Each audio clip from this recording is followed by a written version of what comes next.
আসসালামু আলাইকুম রহমতুল্লাহ। প্রিয় দর্শক বন্ধুরা, এই হলো সৌদি আরব। আমি সৌদি আরব থাকি, এই কাজগুলি করতেছি। এটা যে কতটা রিস্ক সেটা তো দেখতেই পাচ্ছেন। এই গ্যাস সিলিন্ডার যদি একবার পড়ে যায়, অনেক বড় দুর্ঘটনা ঘটে যাবে। আর এটা এতটাই ওজন, আমার সামলানোটা অনেক কষ্ট হইতেছে।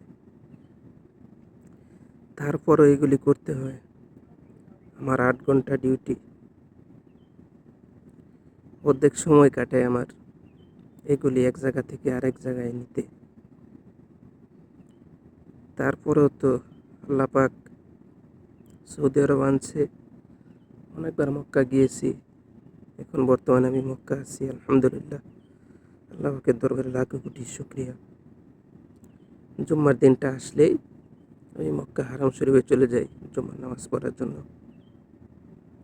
অনেকবার আমি উমরা করেছি। তো আমার জন্য দোয়া করবেন, যাতে আল্লাহ তাআলা আমাদের সকল প্রবাসী ভাই বোনদেরকে